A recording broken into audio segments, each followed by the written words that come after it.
نبی کریم علیہ السلام نماز پڑھا رہے تھے، ظہر کی نماز تھی یا عصر کی نماز تھی، صحیح مسلم میں موجود ہے۔ حضرت ابو ہریرہ فرماتے ہیں نماز پڑھاتے پڑھاتے نبی پاک نے قدم آگے کیا، نماز پڑھاتے پڑھاتے قدم آگے کیا اور یوں ہاتھ اٹھایا پھر واپس کر لیا۔ اب نماز پڑھ کے نا تو سلام پھیرا تو صحابہ عرض کرنے لگے یا رسول اللہ صلی اللہ علیہ وسلم وہ نماز میں پیر بھی آگے کیا تو ہاتھ بھی اٹھایا، تو وجہ کیا تھی؟ پہلا سوال تو یہ ہے کہ آپ لوگ نماز پڑھ رہے تھے یا حضور کو دیکھ رہے تھے؟ تو صحابہ تو پہلے ہی بتاتے ہیں کہ بھئی ہم تو پہلی صف میں نماز اس لیے پڑھتے تھے کہ نماز بھی ہوتی رہتی تھی اور چپ کے محبوب کی دید بھی ہوتی رہتی تھی۔ حضور سے پوچھا یا رسول اللہ وہ نماز پڑھتے پڑھتے قدم آگے بڑھایا آپ نے تو پھر پیچھے کر لیا، کیا تھا؟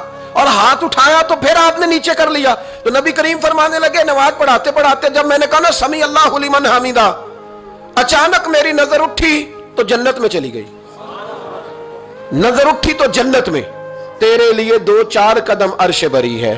تو محبوب فرماتے ہیں جب میری اوپر نظر گئی نا تو میں نے دیکھا کہ انگوروں کا ایک خوشہ لٹک رہا ہے جنت میں، تو میں نے ہاتھ بڑھایا کہ توڑ لوں۔ حضور کھڑے ہیں مسجد نبوی میں اور فرماتے ہیں کہ میں یہاں کھڑے ہو کے ہاتھ اونچا کروں تو میرا جنت تک پہنچ جاتا ہے۔